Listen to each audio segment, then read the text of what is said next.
Soothing story time, spooky tales. The ghost banana who hated pigeons.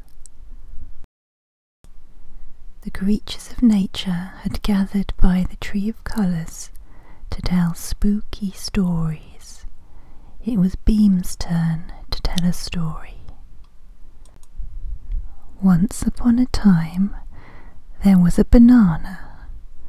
This banana was going to visit its friend the barnacle when a flock of pigeons swept down out of the air and decided to eat the banana for their lunch.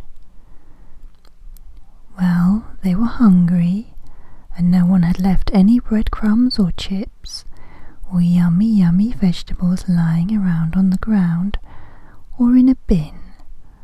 So they all ate the banana, and the banana became a ghost who did not like pigeons at all.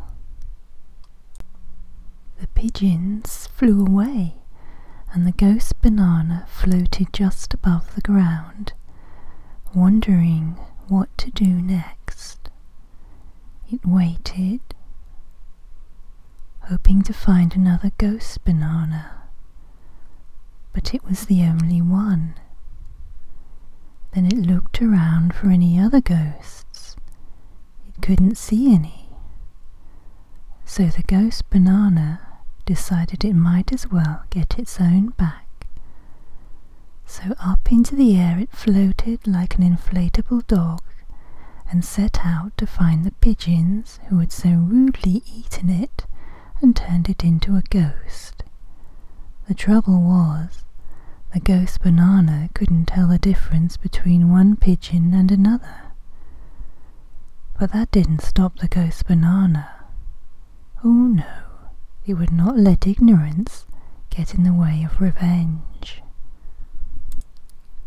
First, the ghost banana found a sparrow up a tree, hopping about nervously, looking to find lunch, but not to become lunch. The ghost banana couldn't tell a sparrow from a pigeon, so floated up and tried to bounce on its head, but went straight through the bird and the branch under it. The sparrow flew away. The ghost banana was annoyed with itself. It hovered in the air for a while until it saw a frog hopping through the grass on its way back to the pond. It didn't look much like a pigeon, but that didn't stop the ghost banana. It floated over as fast as it could and tried to bounce up and down on the frog's head. The ghost banana went through the frog and into the darkness of the ground, panicked, and jumped back out again. The frog was confused and hopped away. The ghost banana floated for a while thinking. A bee flew through it, so the ghost banana decided it must somehow make itself more solid or it could not get its revenge. So for several days it practiced. To begin with, it chased the insects around and at last managed to make the fur wobble on a bumblebee. So it had a little happy dance for a while to celebrate. Then it chased around the evening insects till it could just nudge them slightly.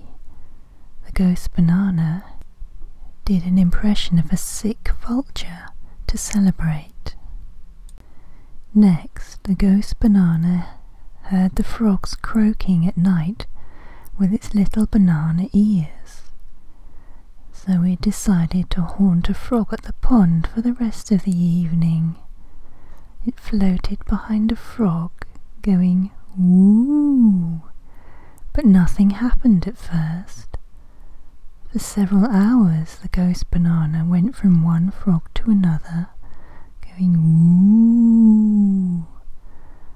What the ghost banana did not know was that the frogs could hear it, but they thought it was ridiculous to be scared by a bit of dead fruit, so they ignored the ghost banana.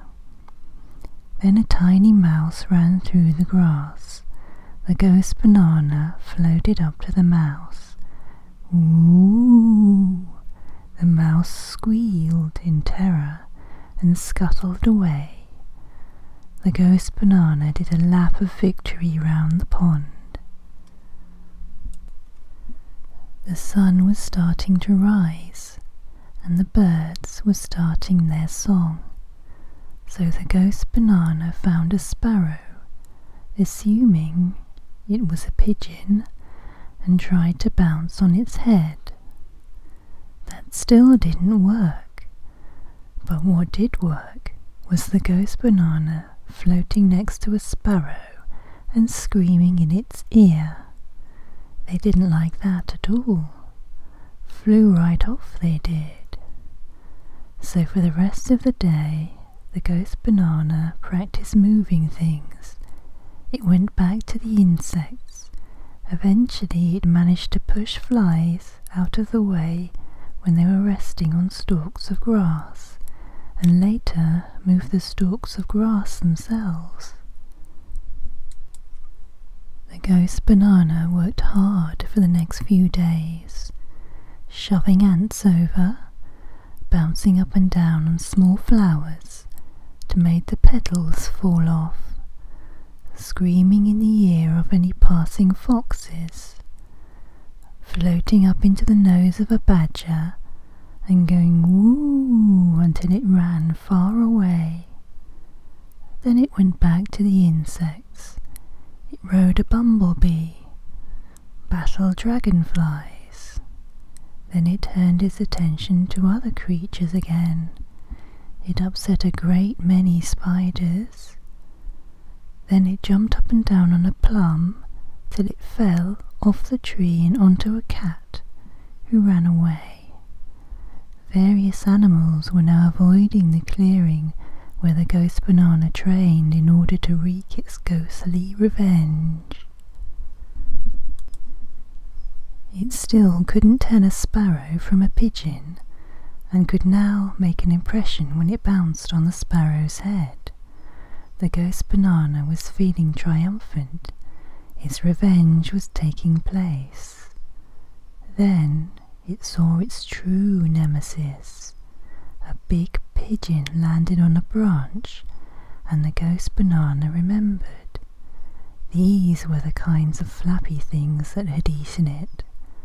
The ghost banana cackled, but that made the pigeon fly away.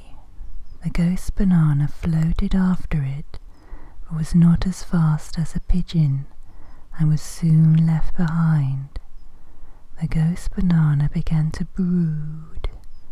It decided to track the pigeon as best it could, and keep floating in the direction it thought the pigeon had gone. Buildings came into view. In the distance there were shapes flapping about above the buildings. The ghost banana flew as fast as it could to where the birds were flying up. Then it saw it, a huge square with a fountain, and in the square were lots of people feeding pigeons. The ghost banana decided that here was where it would fulfill its revenge. It flew down and began to bounce on the heads of the pigeons as they walked along. The pigeons carried on walking, and the ghost banana carried on bouncing. To this day, if you look at a pigeon, you will see by the way it walks that a ghost banana is jumping up and down on its head, taking its revenge. The end.